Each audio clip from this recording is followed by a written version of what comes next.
So let's pay homage to the Buddha. Namo tassa bhagavato arahato samma sambuddhassa. Namo tassa bhagavato arahato samma sambuddhassa. Namo tassa bhagavato arahato samma sambuddhassa. We're now day 8. This retreat is moving forward. And so we've seen quite a lot of material so far. We've covered a pretty big aspect of the path yesterday, but we're starting to know a little bit more what the Buddha was teaching and the Eightfold Path, what it all entails. Yesterday was probably more a big deepening into right view, samma ditti, what I call wise understanding, so that we start to understand this whole process that we're part of.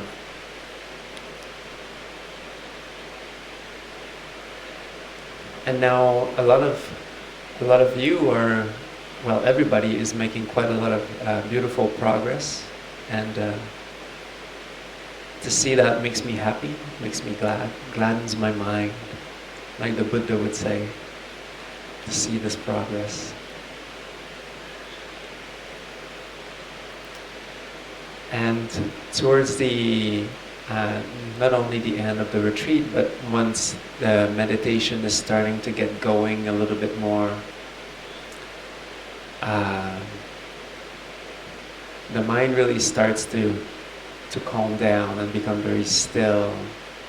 A lot of people are experiencing the still mind, the clear mind. And a lot of people understanding this process of uplifting the mind and relaxing, how it purifies the mind, and loving kindness also through that.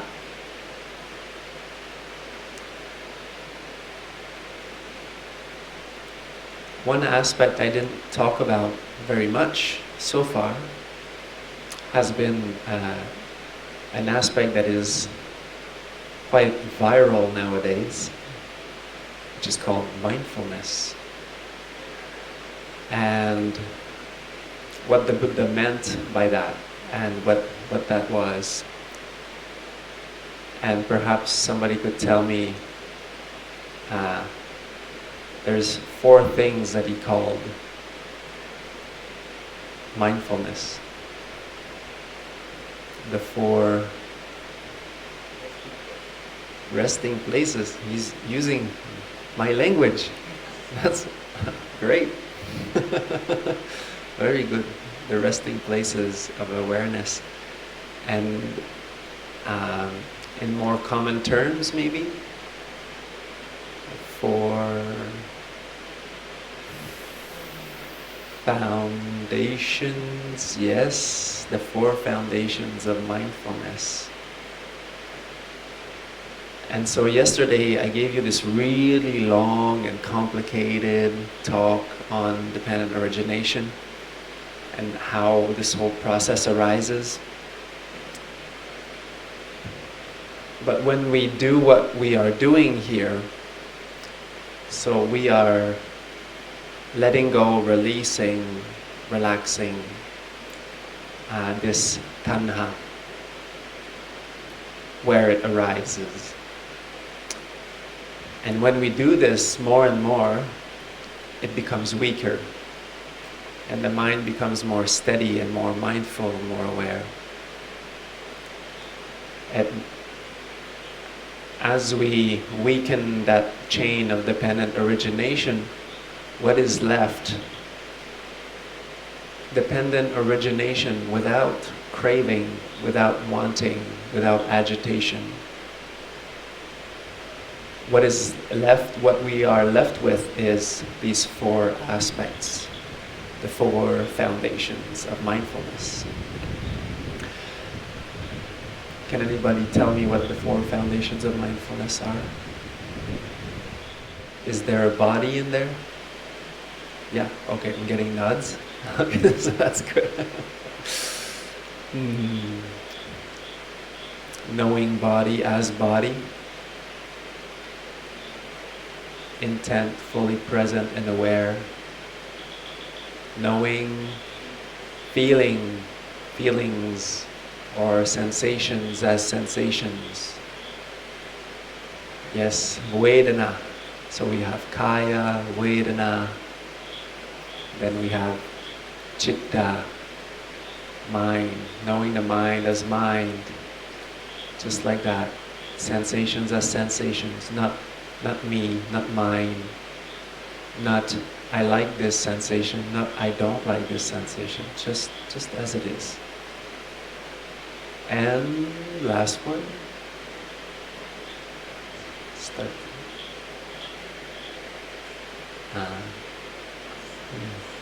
Dhamma. I heard it. Somebody said Dhamma. Kokila. Very good. Dhamma. Mental phenomena or mental states. Or Dhamma principles. For those of you who are scholars of the texts and know the Satipatthana Sutta. But tonight will be special. And I thought I would maybe quench the thirst of all the Sri Lankans in the room and talk about the Ānāpānasati Sutta.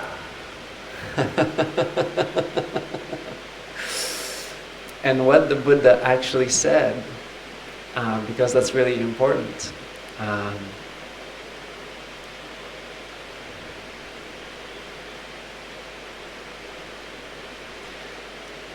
And to understand also in our practice, where does that teaching fit?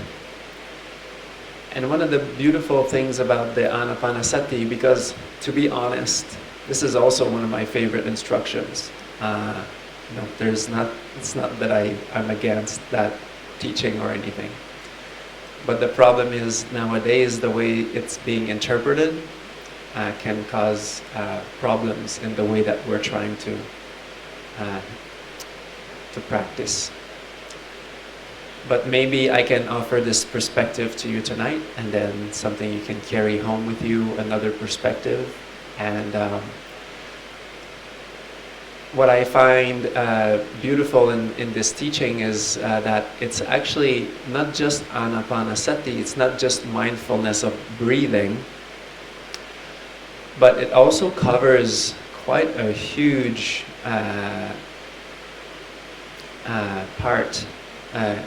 It's a very, very big and thorough meditation instructions. It doesn't stop at the 16 sequences. The Buddha goes quite far with that sequence. He explains how it is, those 16 steps, and then he explains how doing these is practicing the 4 foundations of mindfulness. And so it's quite rare that he ventures to say, this is, practicing the 4 satipatthanas, the 4 foundations of mindfulness. And then he says, and by practicing these 4 foundations of mindfulness, the 4, what I call the resting places of awareness, then one is practicing the 7 factors of enlightenment. And he goes into a very detailed elaboration on how that works, how the mind becomes uplifted with joy, and how it calms down, how the mind becomes collected through that. But it seems that not a lot of people pay attention to that. They only go to the 16 steps. And that's, if you look at the 16 steps, usually it's only going to be the first 4. which deal about, tranquilizing the body or tranquilizing the sankharas in the body, and that will be interpreted as the body of the breath because of the commentaries. And so the Ānāpānasati Sutta, mindfulness of breathing, is actually the storehouse for really beautiful teachings on the 4 foundations of mindfulness and also the 7 supports of enlightenment. And I believe that this teaching is actually the best place to look to get an introduction to the 4 foundations of mindfulness. Nowadays, the Satipatthana Sutta is extremely popular with all these Vipassana schools that kind of seem to be scared of this jhana word. So people go to the Satipatthana Sutta right away. But the Satipatthana Sutta it's already an advanced teaching. So it's for people who are already quite ahead on the path and are really well established in the Buddha's teaching and in his meditation. It was said that the Buddha delivered this discourse in the Kurus, in the Kuru country, because the Kurus had really good life conditions. They had really, they were quite prosperous, and they had good conditions to meditate, and so they could actually really do a lot of progress. And so the Buddha would give that teaching to them quite a bit more. Because I believe that they also knew a lot. They were really well established in the basics.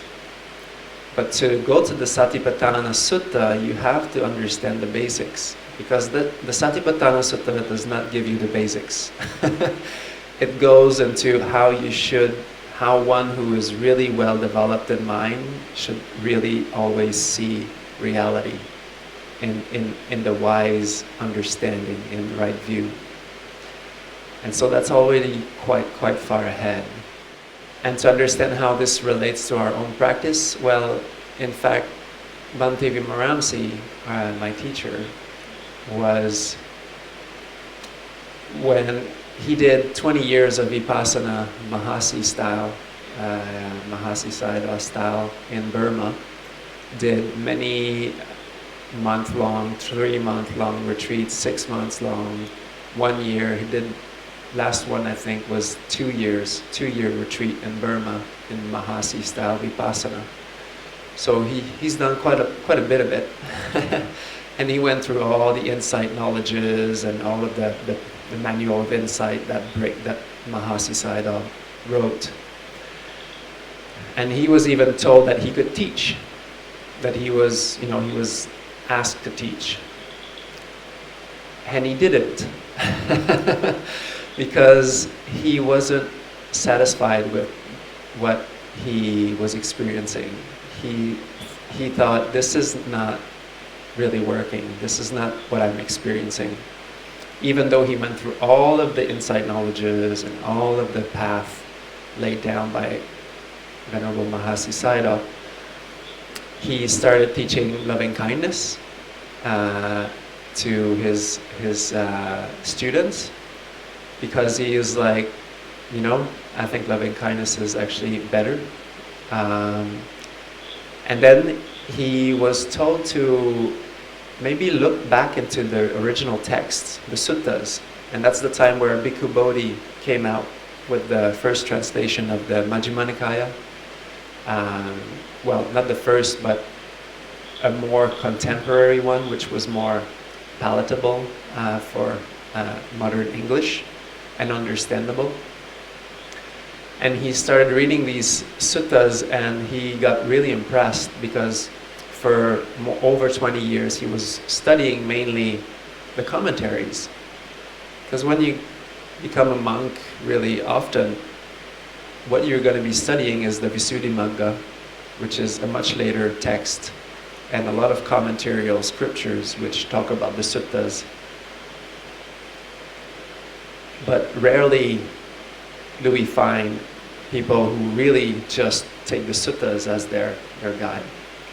And so Bhante went back to the suttas, the original teachings, and started practicing the Ānāpānasati as he was reading it from the Buddha.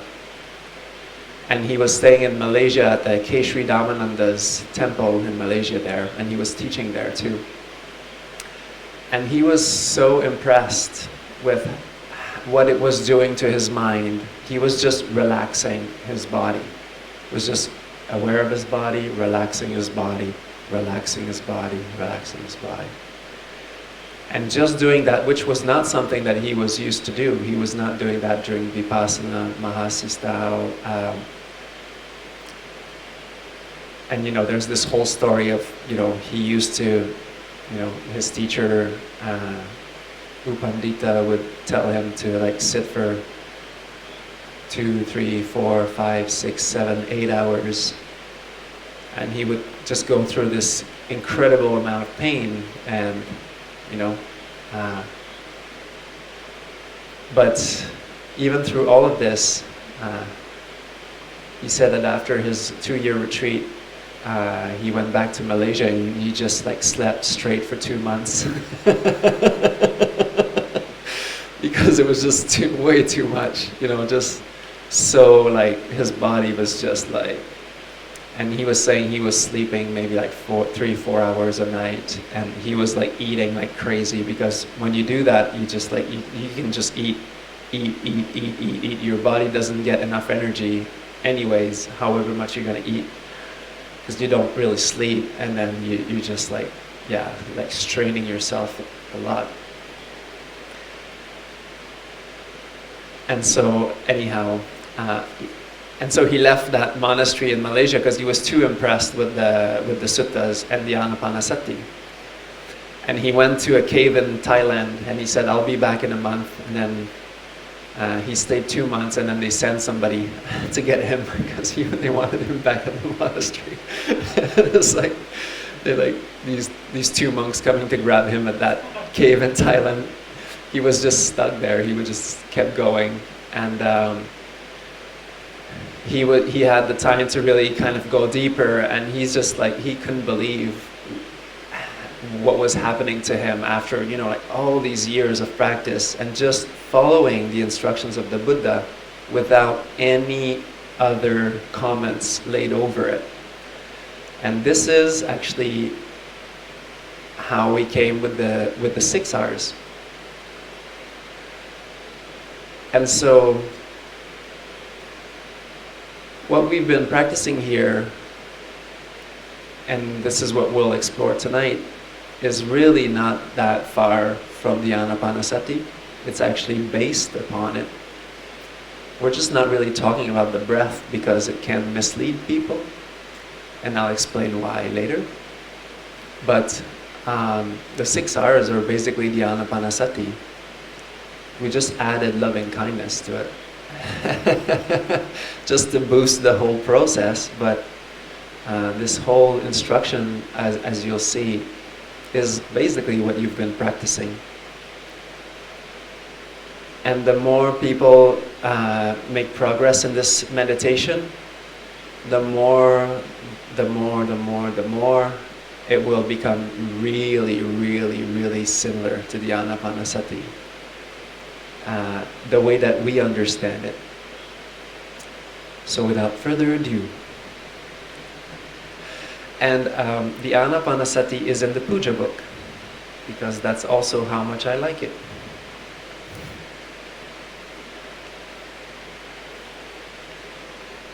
Page 137. And as you can see, the title is different from the beginning. It's remembering the breath, or sometimes I call it developing awareness using the breath as a reminder. So the breath as a reminder. Awareness of breathing, monks, developed in practice, is highly fruitful and very beneficial. Awareness of breathing, monks, when developed in practice, fulfills the 4 resting places of awareness These 4 resting places of awareness, when developed and practiced, fulfill the 7 supports of awakening. The 7 supports of awakening, when developed and practiced, fulfill release by understanding. And how is awareness of breathing developed, monks? How is it practiced for it to be highly fruitful and beneficial? Now he just lays down kind of a usual scene that would happen. You know, a monk goes for alms round, comes back, then a monk or a nun resorts to the forest at the root of a tree, in an empty cabin, sitting down with legs folded and body upright. One settles down and steadies one's awareness before oneself. Breathing in with presence, breathing out with presence.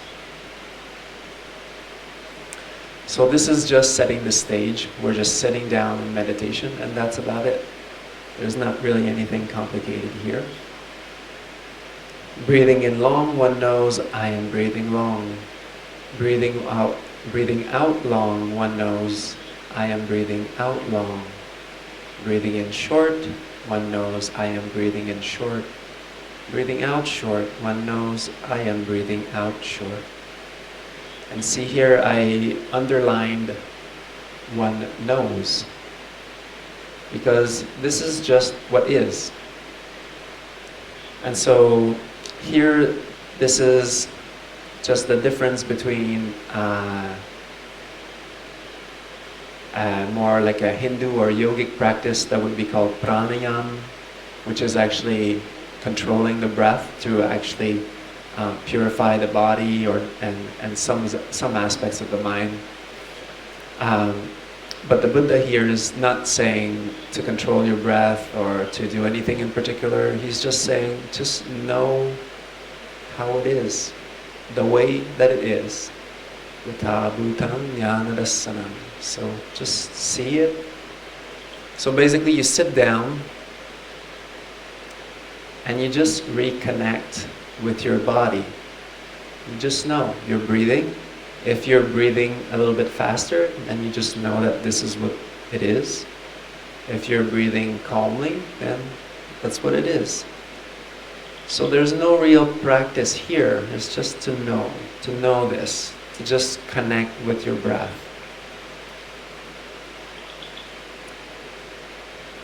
Now here's the quiz, first quiz. Did I mention nostrils? Nostril tip? Abdomen? Yes, the place between the upper lip and the and the nose. Yes. Why? Why didn't I say it? Because it's not there. Yeah. Very good. Very good. You all passed the test so far. So that was one of the very first questions that I had, that I was looking for an answer. And I was like, when I'm reading the Ānāpānassati, like what I was told to do, Ānāpānassati, was to look at the breath here. That's it. That's the very first thing that I was told to do, which is quite normal nowadays.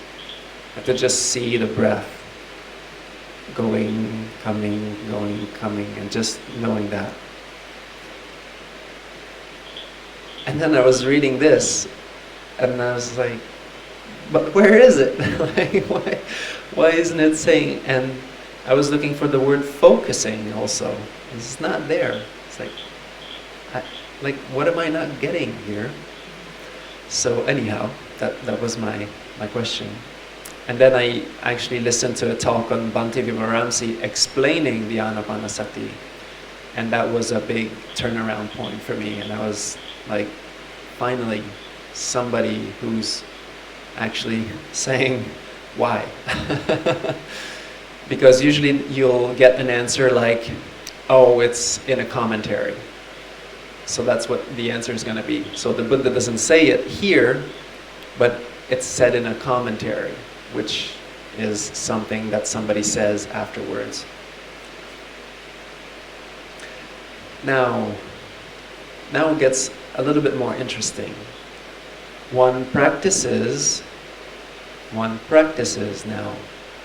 I will experience the whole body, breathing in. One practices, I will experience the whole body, breathing out. Now another thing that happens here is that usually you might find some brackets here that say, I will experience the whole body, bracket, of the breath.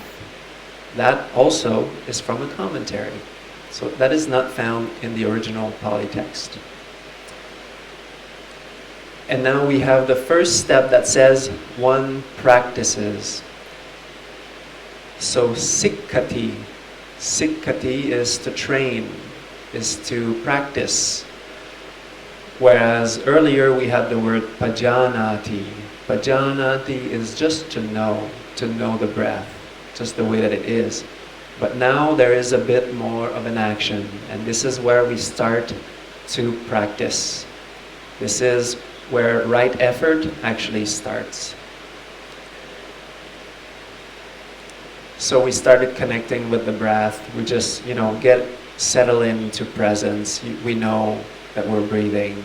However it is, we just know that. And then slowly, as we settle in, and that kind of happens at the same time, you just know your whole body. Just know your whole body. Not a pinpoint. And see, it's interesting because clearly the Buddha is saying, know your whole body. Not somewhere specific. He's not mentioning anything. He's always speaking of a very open kind of awareness, a very relaxed awareness. Then one practices, I will relax bodily tensions, or the kaya sankharas. Breathing in, one practices, I will relax bodily tension. Breathing out. For quite some time, this is what Bhante did. Just that. Because that's also what the instruction is in the Satipatthana Sutta, the very first awareness of the body. Just breathing in, breathing out. And knowing the whole body, relaxing the whole body. So, like I was saying at the beginning of the retreat, this is pretty much what we call now somatic experiencing. Because you're connecting with your body, connecting with how it feels, and then you're purposefully relaxing these areas, these tensed areas. And as you relax the tension in your body, the mind starts to open up and to calm down.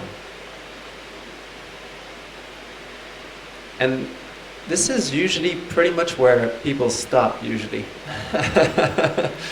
But the next step is like some of the most important things to know about this. And so further, so this is a really good start, knowing the whole body, relaxing. Does that sound familiar?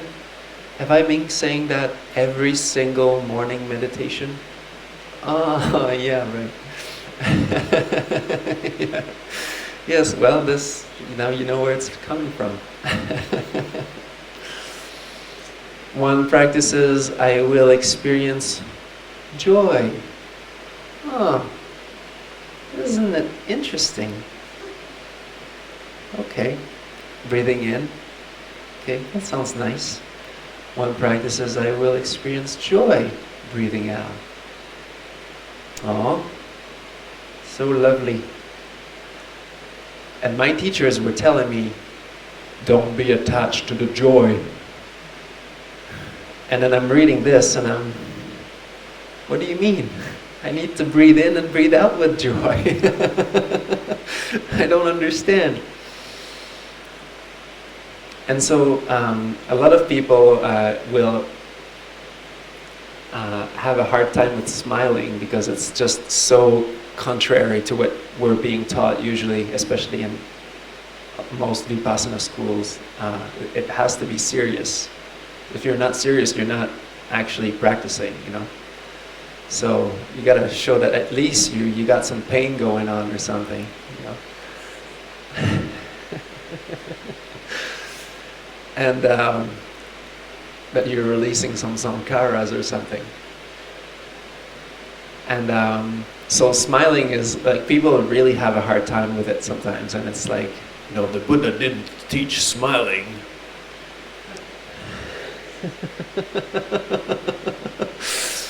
Well, okay. How do you experience joy without smiling? What does that look like? Okay, my best shot at it is like this.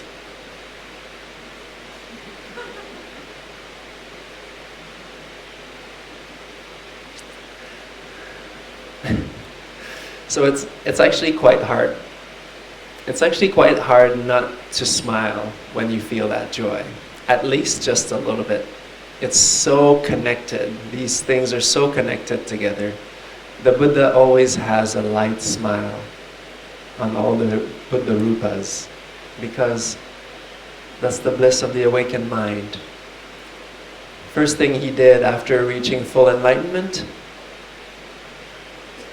he sat down cross-legged at the root of the Bodhi tree, enjoying the bliss of freedom for 7 days. Just saying. Then what did he do? Stood up, went under another tree, sat down, enjoying the bliss of freedom for 7 days in one posture. And then he did that again for another week under another tree. So, I mean, it's got to be some goodness in there. Like, there's got to be some joy, you know. And joy is so important. It's everywhere in the teaching. It's everywhere. Every time the Buddha talks about the 7 factors of enlightenment, joy is in there. And he's always talking about it. And the way, where do we find the 7 factors of enlightenment in the Eightfold Path? It's in the Jhāna sequence. It's in the first and the second and third. Piti, Sukha, and then Sukha. And even the equanimity, that's why I call it blissful poise, is that the piti doesn't stop. Like it just matures, it calms down, and it becomes steady. But that state is even better. So, and so this is why we teach to smile. Because when we smile, it's just the right amount of piti that you need. It's not like going crazy, losing your mind over like something, or it's just a light smile, and it just brings the right dose that you need to keep your mind uplifted. And then watch out, the next one. One practices, I will experience happiness, breathing in. One practices, I will experience happiness, breathing out. Now when you read that, starts to kind of be clear. Talking about joy, talking about happiness. And does that sound familiar? Did I just mention something about the Jhānas and how it's found in the levels of meditation?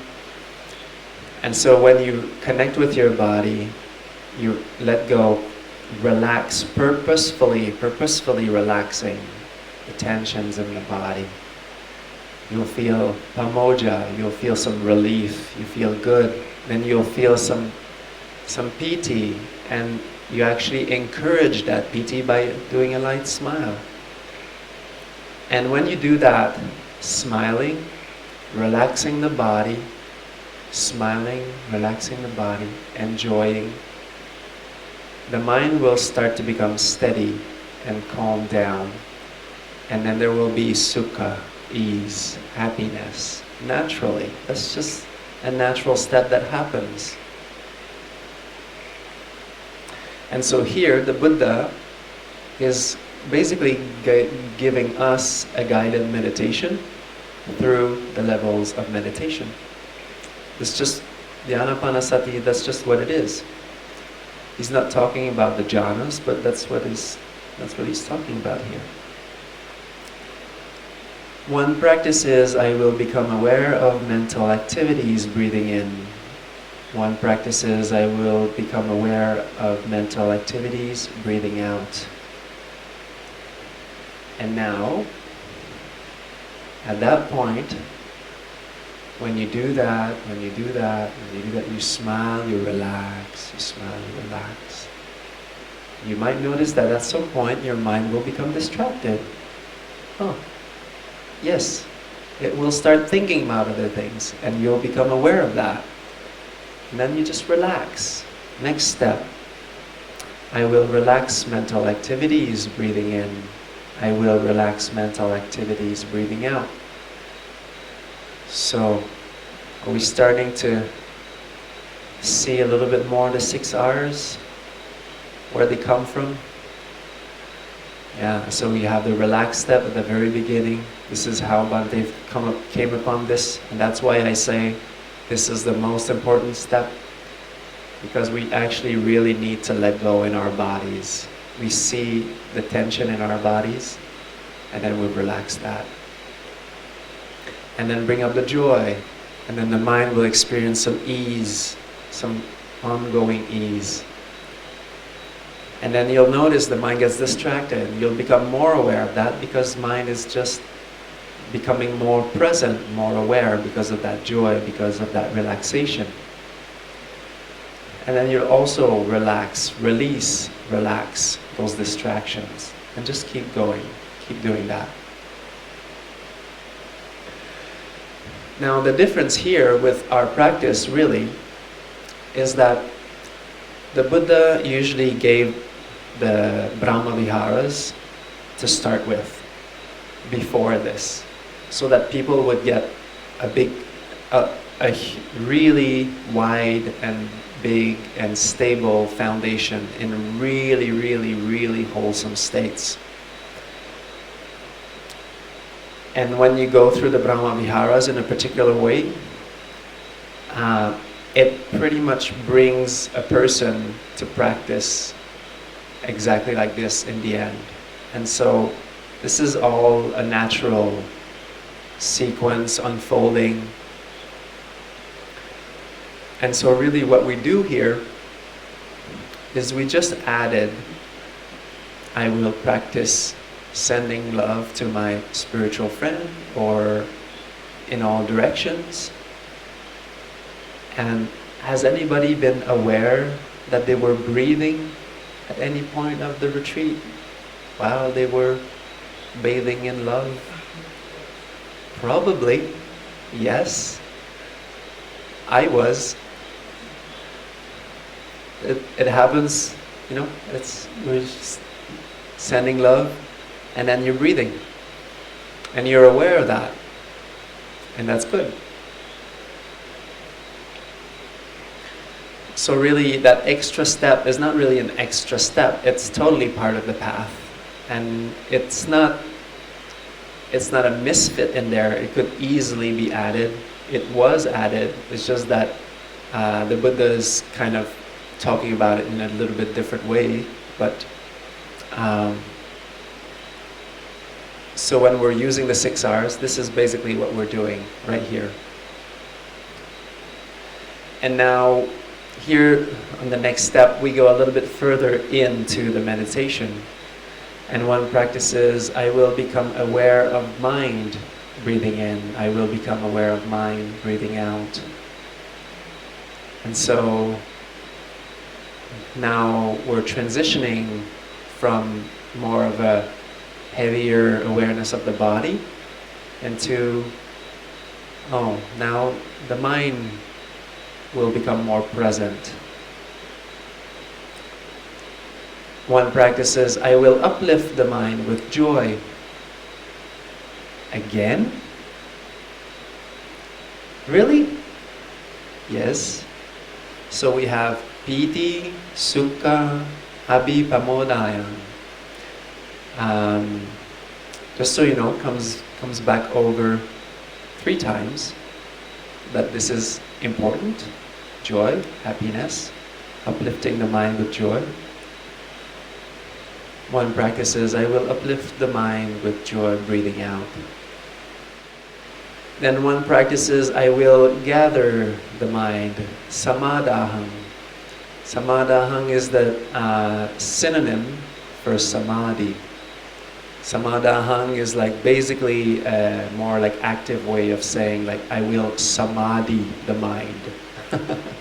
Samadaham is like to gather, to regroup the mind. And by doing the previous steps, it kind of happens on its own.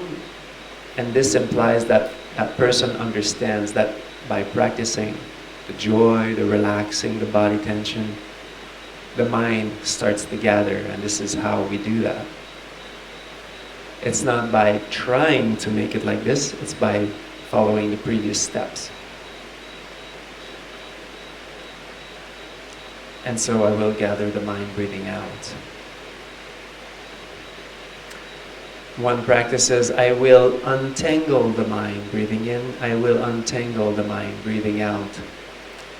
So here we are talking about the arupa jhanas. So we're getting into the mental realms.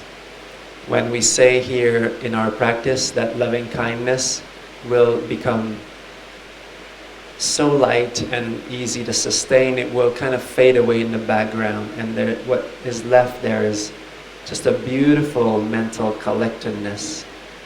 Body awareness is there, but it's in the background. The mind isn't really paying attention too much to the body. But it's there, it's definitely there. If you want to be aware of the body, it's there. You just direct your mind back to it.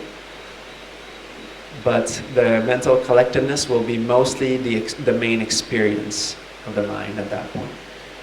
So this is what that sequence means. I will gather the mind, uplifting the mind with joy. This is a very blissful state. Abhipamodayam is this, this is actually very enjoyable, even more enjoyable than the previous stages. But it's more calm and it's very collected. Slowly the mind pools. And at this point in our practice, if you're practicing with the Brahmavihāras, which pretty much everybody's doing, this is the same thing.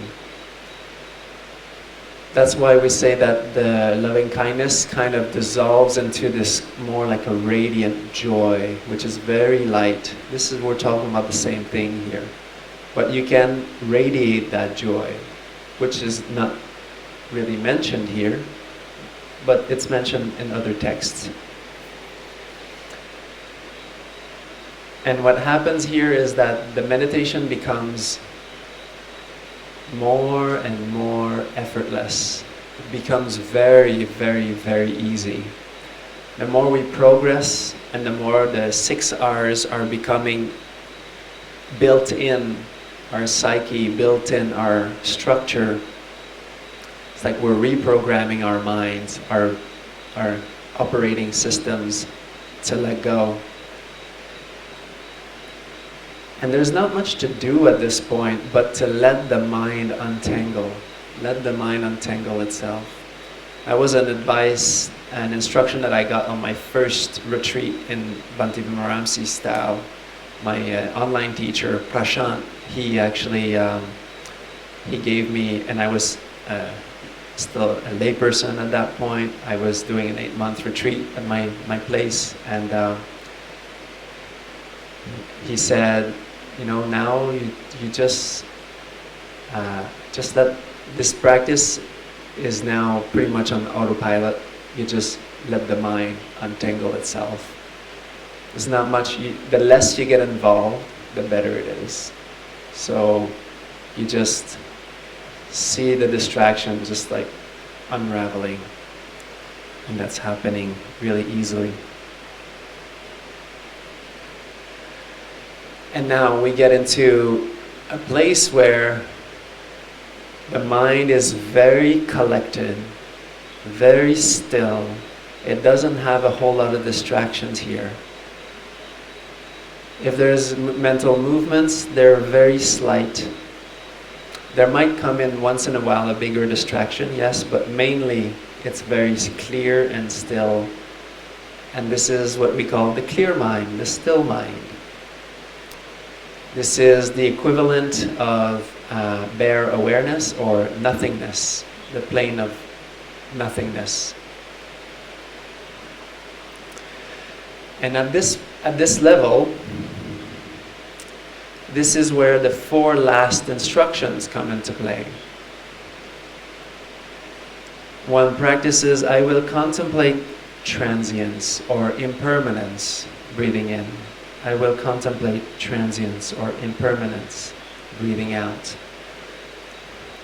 Does that sound familiar? Did I maybe allude to seeing whatever perceptions arise? It's just the perception. Whatever color, whatever light, whatever form, whatever thought it is, it arises, it passes away. And usually at that point, people have enough stillness of mind to actually see that. They just need to hear it, just to know that they're going in the right direction. And to just not even hold on to any of it. Just releasing, relaxing, releasing, relaxing. And seeing them arising, passing away, arising, passing away. Sometimes mind comes with all kinds of stuff. It doesn't make any sense. It's all completely unstitched. And it's just, you'll see a cow, and then you'll see like the tetragrammaton, and then you'll see a flash of red light, and it doesn't mean anything. Just let it go.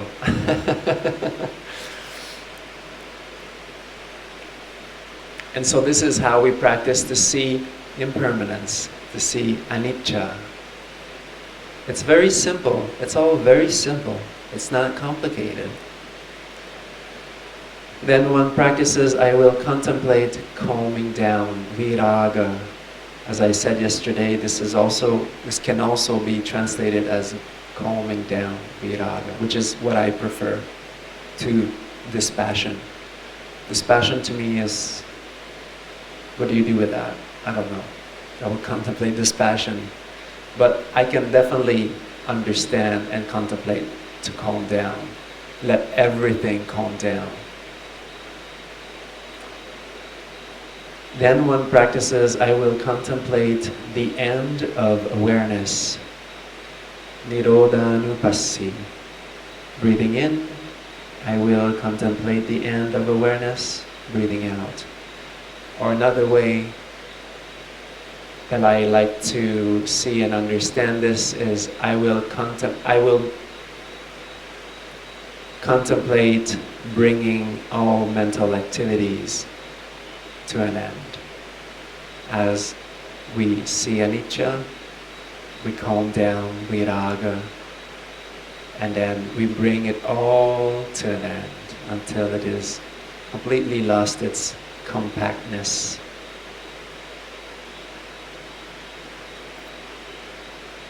And one practices, I will contemplate release, patinissaga.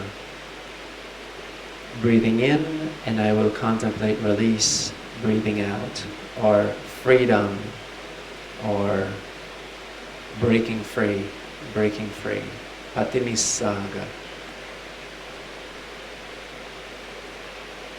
Independence, yes.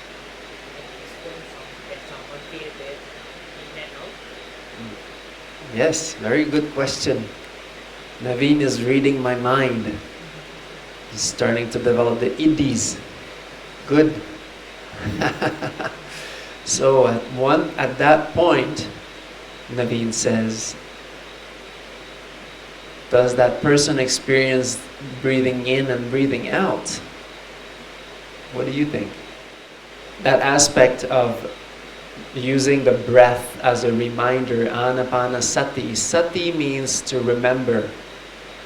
Sati, nowadays we call it mindfulness. It's called mindfulness, but its actual translation is smriti. Smriti means to remember. and to use the breath as a reminder. So, Ānāpānasati, I'm sorry to break it to you, but it's got nothing to do with the breath. The breath is just a time stamp, a time measure, a reminder to do that all the time, all the time. The breath is always going to be there, and it's a really good reminder for you to just remember you do that all the time. As you breathe in, as you breathe out. And personally, I like to translate or understand this whole sequence. I don't, for example, I won't say one practices, I will experience joy breathing in, and then I don't usually repeat that. One practices, I will experience joy breathing out.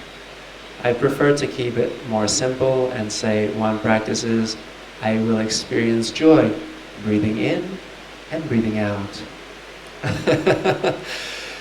The Pali texts were first organized for oral recitation and memorization, and they have a huge amount of repetition because that is what is helpful for memorization, to repeat things over and over again. That's how it gets in there, because that's how it was transmitted at first.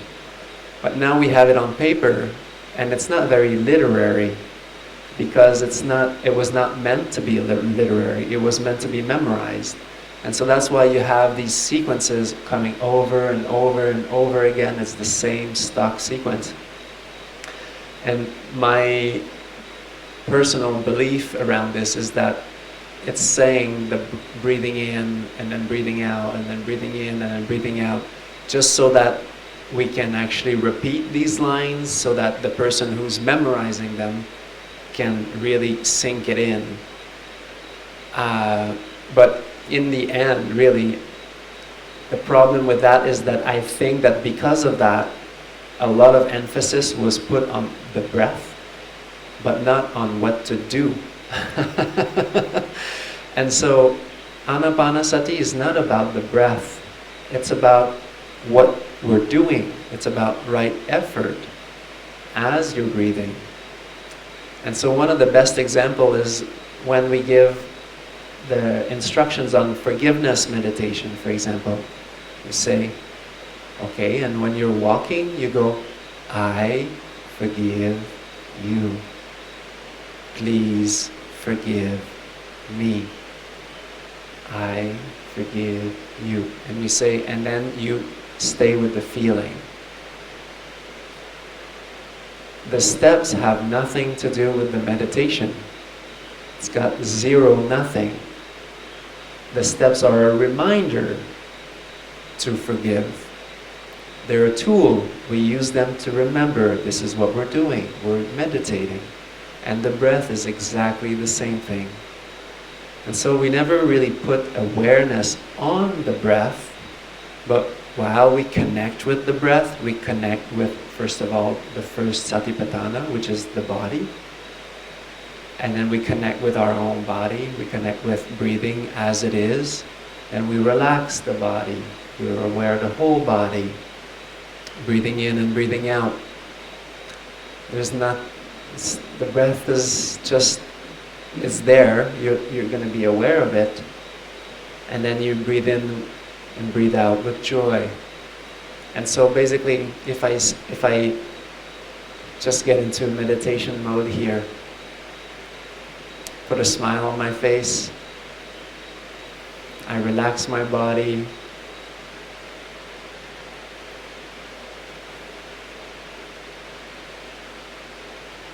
and what I'm aware of is that I'm breathing, and that's it. That's what that means.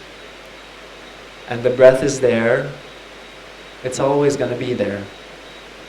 And breathing in and breathing out, we do these steps, and that's what Ānāpānasati is, all the way to the end. And so it's a quite advanced teaching, because also you can tell the last steps, we're talking about the Arupa Jhānas, and then we're talking about Nirodha Samapatti. This is not a beginning instruction.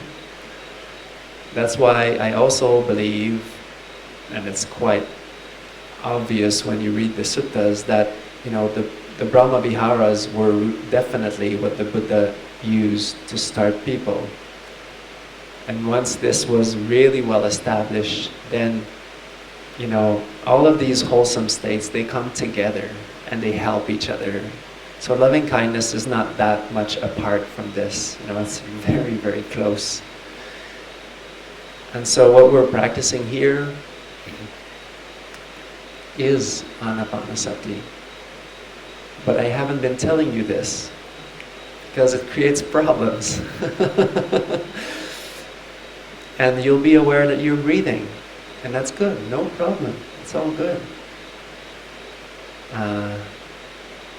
Okkoma Hondai, Sab Tike.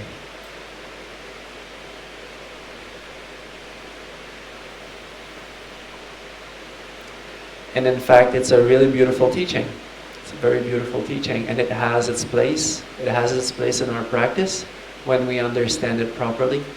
If I were to give this teaching earlier on the retreat, it wouldn't work so well, but now it's okay because everybody's understanding the meditation quite well. And it's also really good advice for how to deal with the still mind, the clear mind. These last 4 steps, this is exactly what you want to be doing when you're in the still mind. Actually, the last 5 steps, I really like that, letting the mind untangle. This is one of my favorite meditation instructions. It's like this ball of wool, and it's like the mind is just, there's nothing to do. It just has to unravel itself until there's nothing else. The ball gets smaller and smaller and smaller, and it becomes very, very, very effortless. This is the beauty of this practice. And so that's why we also say that to practice this and to practice what you've been practicing also fulfills the 4 satipatthanas, the 4 foundations of mindfulness. And I don't want to take too long tonight. I want to be light on you. But it's if you want to read more about it, you can read it. It's right after what I just read. And the Buddha basically says that each of these steps is the 4 foundations of mindfulness. And it's not poured into concrete. All of those are also the 4. It's not divided necessarily like this. And what you've been practicing is also that. It's not different. Because what happens, and Naveen also asked the question today, what happens, like what do we do in our practice, and how does mindfulness, how do we maintain mindfulness? The way we might maintain mindfulness is the first 8 steps. Keep relaxing the body, keep being aware of your body. You'll feel it when unwholesome states come into your mind, you'll feel it in your body. That's the best way to know. Anger comes, you'll feel. It boils in your gut. Like your head is starting to heat up. You know it right away, there's a lot of tension. If you're close to your body, you'll know it right away. And then you'll be able to let it go. And then bring up joy. Bring up ease, happiness. Keep letting go of the hindrances. And like this, by bringing up wholesome states, resting in love, or whichever Brahmavihāra you're with, these states come with awareness. They come with mindfulness. And so they developed the 4 foundations of mindfulness as it is. There's less and less craving or less and less agitation, and so we're just aware of things just the way they are. And loving kindness actually brings us closer to that right view, because it's very, very, very wholesome. They are very selfless states also. Love, compassion, joy, poise. These qualities are very selfless, like generosity is also, and these states are generous. And the Buddha says it's actually the highest generosity. The Brahmavihāras, giving of your love, radiating of your love all the time, being fully devoted to that. It's huge. And then at page 151, would you like to know how the 7 supports of enlightenment come about? That's another 10-minute chunk. Or we can just end it here and you can read it later.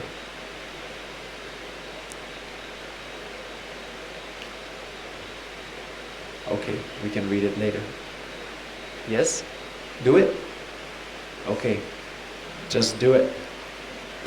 Okay.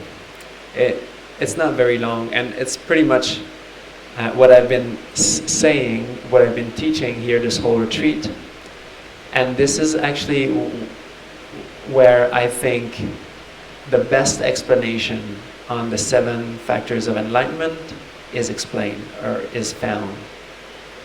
And so that little paragraph that we read in the morning in the Pūjā book, like realizing that these 5 hindrances have been abandoned within, gladness arises. Well, that sequence, this is kind of like the full exposition of it. And so 151, when one meditates naturally aware of body as body, intent fully conscious and present, letting go of clinging and anxiety, or letting go of wanting things outside and mental agitation, there comes to be awareness.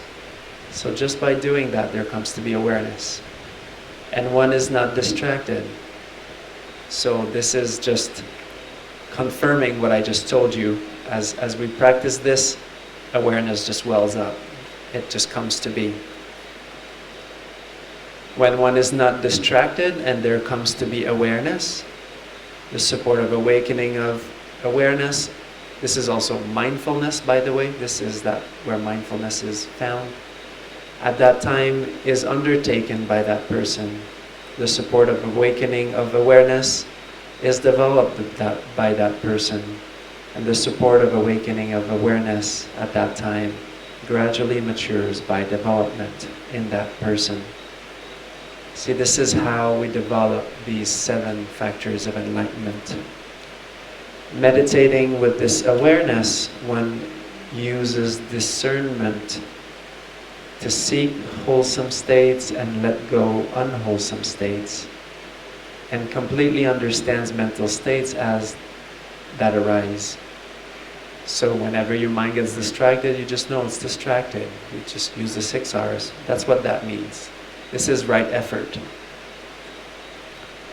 At that time, when someone meditates with this awareness and use discernment to sort through these mental states, the support of awakening of discernment, or Dhamma Vicaya, is undertaken.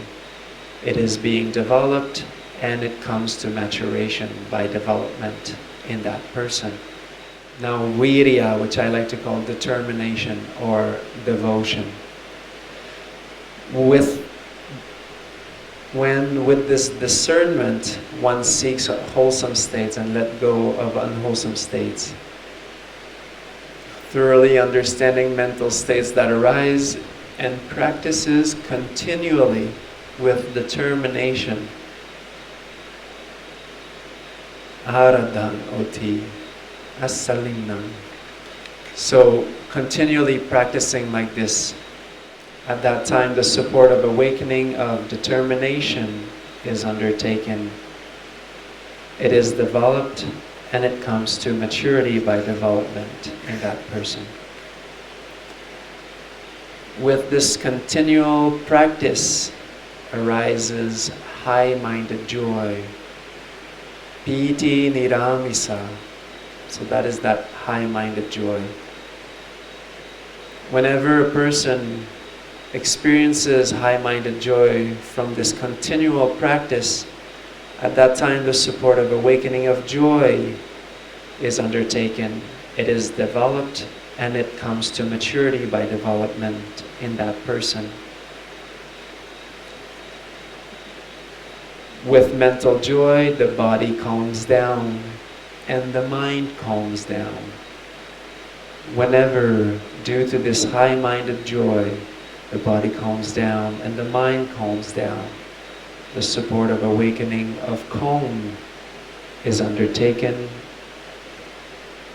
It is being developed and it comes to maturity by development in that person. So I am at page 158.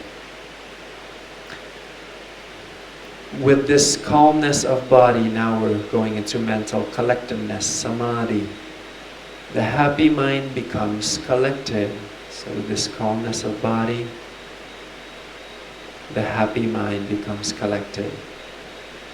Whenever, due to this calmness of body, the happy mind becomes collected, the support of awakening of collectedness or samadhi is undertaken.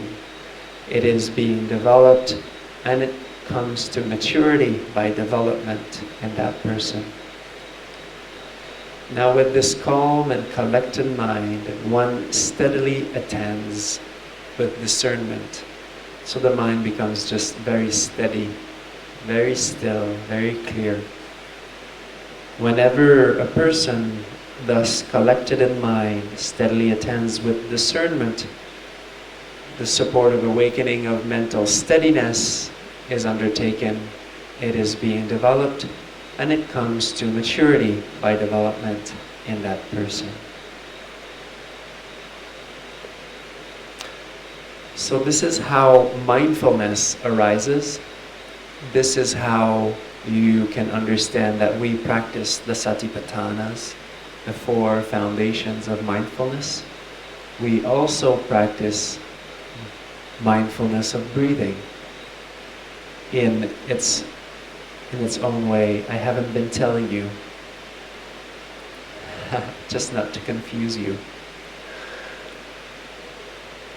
And so, knowing this, and returning to Naveen's question, does somebody know the breath at that point, at the later stages?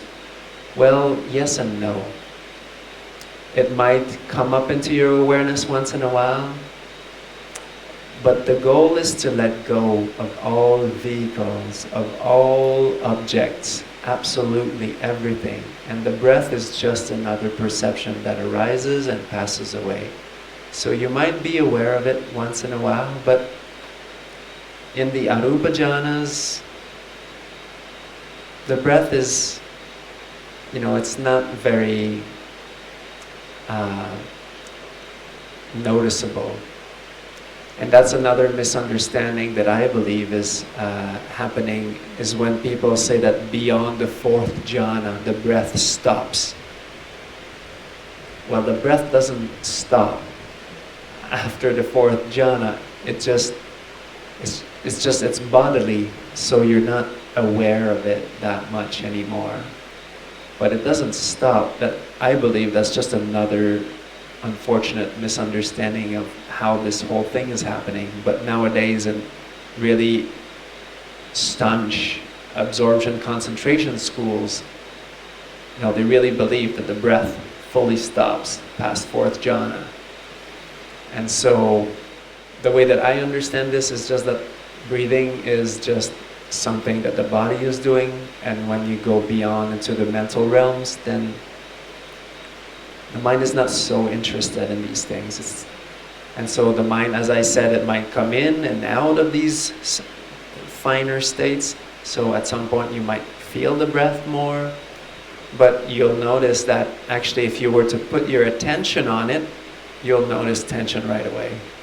You won't be wanting to actually pay attention to the breath, because it would be clinging to an object. And the Buddha says, even clinging to the plane of neither perception or non-perception, even though Venerable Ananda says, but Bhante, this must surely be the highest kind of clinging to neither perception or non-perception.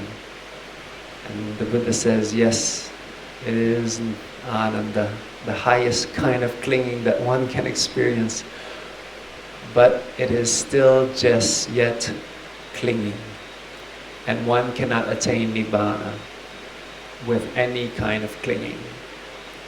And so without clinging to the breath, without clinging to any of the arupa jhanas, including neither perception or non-perception, any perception that arises and pass away, is not held on to, it's not clung to, and then it goes and it passes. And this is how the end of the path can be experienced.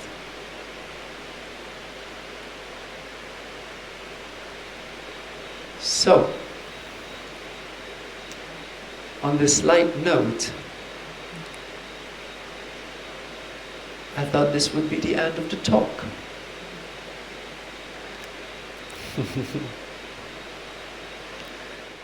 So is that relatively clear? Was there any other questions, just to make sure that it's all good? I feel like I don't really need to summarize. I think I just summarized towards the end there. Maybe? Between? Mental activities and mind. What's the difference between mental activities and mind? I like your questions. It's good. It's really good. Well, technically, the Buddha says that you can't tell mind apart from its activities. You can't tell the mind apart from perceptions, sensations, mental activities, and consciousness. Like, this is mind. Like the 5 aggregates, the Pancha Upadana Khandhas, the 5 aggregates, I call them the 5 fabrics of the ego. You have body, rupa, or form. Then you have vedana, sensations. Then you have sanya, perceptions. Then you have sankhara, what I call mental activities, but formations. And you have vijnana, consciousness. And these 4, this is what mind is. Vedana, sanya, sankhara, vijnana. So sensations, perceptions, formations, or mental activities, and consciousness. That is what mind is. And you can't tell mind apart from these 4 things. This is what mind is. So whenever you're aware of mind, you're aware of either one of these 4. And when the 5 aggregates don't really expound that deeper teaching of dependent origination, they're like a kind of a surface level dependent origination. And where you really find and understand that vijnana, consciousness, is created and crafted and fabricated by mental activities, that is independent origination. So vijnana paccaya, sankhara paccaya vijnana, sankhara paccaya vijnana. So these mental formations, these fabrications, these mental activities create that consciousness. They are the cause for that consciousness to come up. In this though, so we have to understand that the Buddha uses these terms, like in English we don't have, I feel like Singhala is a bit closer to Pali in that sense, well, a lot closer to Pali, which is one of the things that I like about Singhala. And the Buddha, in these languages, I feel that, it's like in Hindi or Marathi or Nepali and Singhala and all of these these languages, Eastern languages, some words can mean a lot more things than English, than in English. In English we'll have more words to describe these different things, but the word sankhara, for example, the Buddha uses that word for a lot of things, and it's not all the same. So as a translator, or just as someone who's translating the text for myself, this is one thing that I've noticed, is that there's these places where you cannot use one English word to convey the meaning that the Buddha is conveying. These words like sankhara and Dhamma, they're too big, they're too vast in meaning. Like he uses them in different ways for different things. And when he's talking about to know the mental activities here, to know the chitta sankhara, in my understanding, he's talking mainly about distractions, the asavas, the flowing outs, the mental movements. And he might be implying that, at a deeper level, you would also be aware of like these very fine chitta sankharas. But I just think it's another really interesting perspective also, that it's all in the same bucket for him. So whether it's a very big full-fledged distraction, or whether it's like at the very end of like this tiniest, subtlest, like subatomic sankhara, these little tiniest proto thoughts, for him is all the same. It's just mental stuff. Mental activities, and it's just like blah, blah, blah, blah, blah, blah. And you just relax that, just move away. The Buddha is just a genius.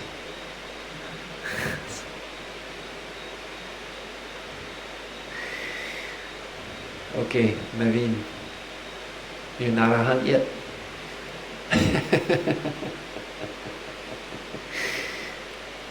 Okay. Yeah, that was a shorter talk tonight. Yes! We made it. Well done. Okay, everything good? Good, okay. So let's share our merits and go to bed. Okay, good. Page 213. May suffering ones be suffering free, and the fear-struck fearless be. May the grieving shed all grief, and may all beings find relief. May all beings share these merits that we have thus acquired for the acquisition of all kinds of happiness. May beings inhabiting space and earth, devas and nagas of mighty powers, share these merits of ours. May they long protect the Buddha's dispensation. Sadhu, sadhu, sadhu.